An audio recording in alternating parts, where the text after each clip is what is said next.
done today, bro? I usually soft taper it on the sides, but you can do skin if you want, and then Okay. skin on the back. Probably just trim around the sides like half an inch. Okay. And the top you could hit too. About half inch all the way around? Yeah. All right, man, let's do it.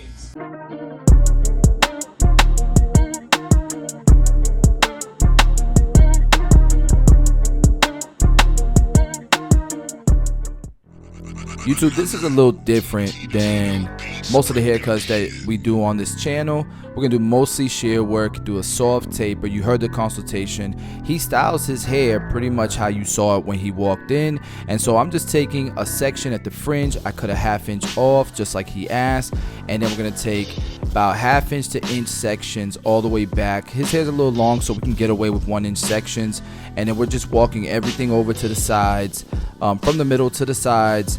And you can see I'm just elevating everything straight up and using my previous section as my guide for the length that we're going to cut the new section we grabbed. Now once we're done there, we're going to take sections in the opposite direction that we did previously. As you can see, just kind of over directing everything over and just making sure that everything's even through the middle. And then we'll take sections little by little, walking it over to the sides just to make sure and cross check that everything is even. And by working the crown to the back, we're just making sure everything connects to the sides. So now we've done that, we'll go ahead and section the top at the parietal ridge so we can start working on the sides. You guys can see I'm just pretty much doing what's called cross graduation, taking sections little by little, bringing it, over directing it slightly to the previous cut.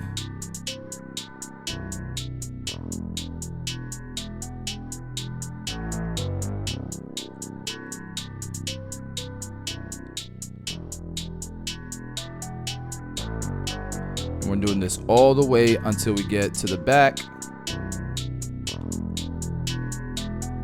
Then we'll go ahead and do the right side of his head.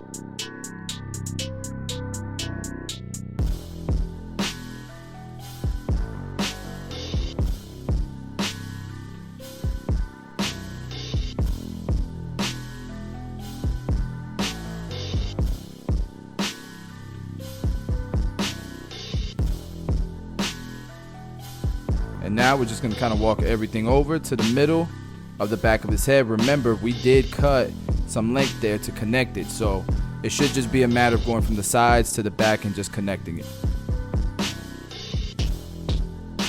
Alright, once we've done shear work all the way around, we're going to go ahead and blow dry it and get ready for some clipper work, because I am going to use a little bit of clip over comb and a little bit of guards to create that soft taper, but to also taper, you know, behind the ears, in the nape area, and just make sure that it has a nice transition from the nape and the temples into the scissor work we just did. Alright, so we're going to start the taper, balding him out. Then we're going to use the blade all the way open and then close it. We're going to go close and then open it little by little. Once we've done that, we'll go ahead and do some clipper over comb, and all I'm doing is I'm trying to create a transition that connects into the shear work that we did. Once we've done that, we'll go ahead and start to blend what we did with the blade open into the clipper work. So I started off with my 1.5 guard, then I dropped down to my half guard, and I'm blending down. You can see we created a nice soft taper, nothing too high, and I think it just complements the cut pretty nicely.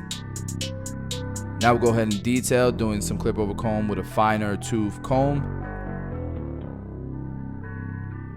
Now, I'm not going to do like the sharpest C-cup here, because his C-cup is already kind of formed and it's a little bit light in that area. It's never going to take a really sharp C-cup, because not just the hair density, but the hair color. So you don't want to like try to force it and push his C-cup back. That's what you're going to have to do if you want to really define one. And I just don't think it's going to complement him.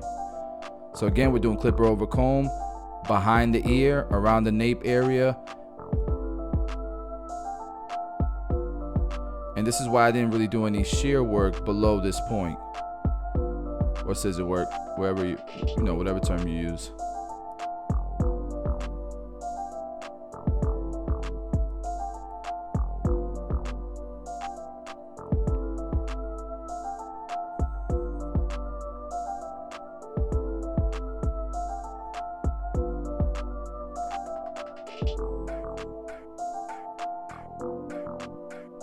And we're gonna repeat the same steps on this side. So trimmer, then blade open. You can see I closed the clipper.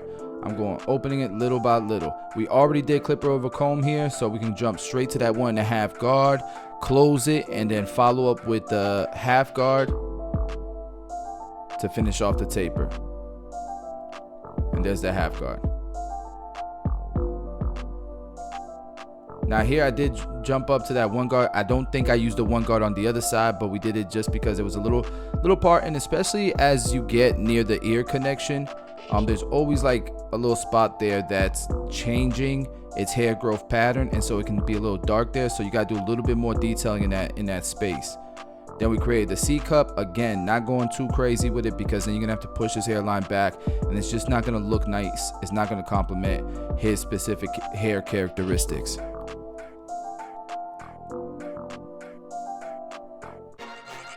All right, and now this back taper, guys, just look at this back taper for a second.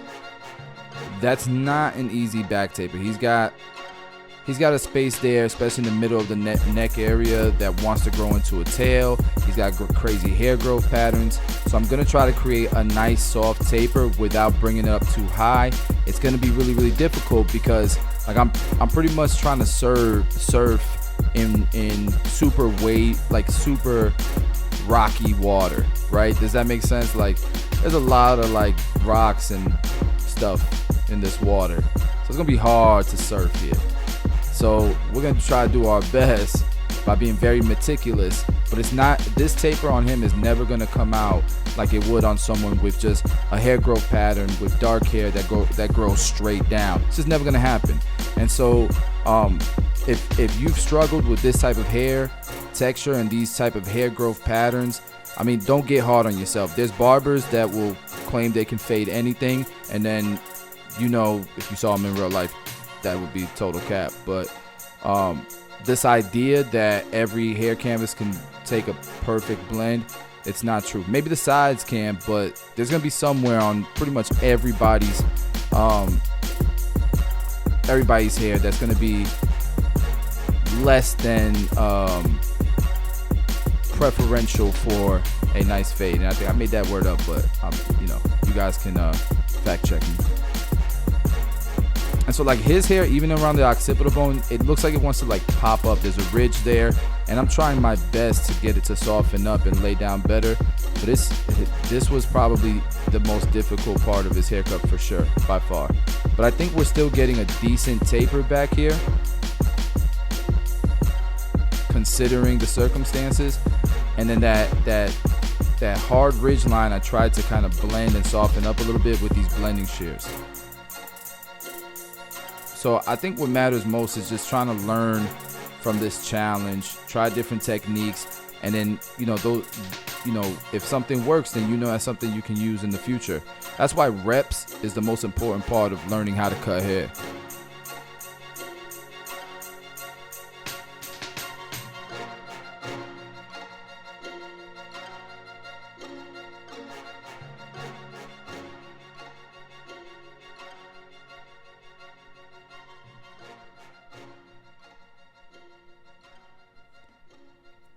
At this point, I'm just kind of detailing, fine-tuning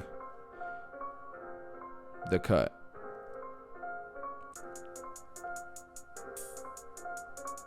Tito, let's get it.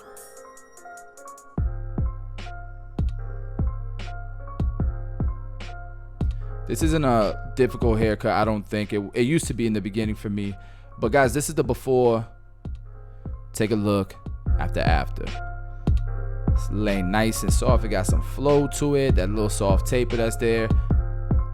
We didn't do too much, but we got the same style, about a ½ inch off the, you know, all the way around. And I think it came out good. Let me know what you guys thought about the cut. Hopefully you guys learned something from it. Subscribe to the channel. We're gonna be dropping a whole bunch of content that I got in the chamber. So yeah, let me know in the comments what you thought. Smash the like button, all that good stuff. I'll see y'all on the next video.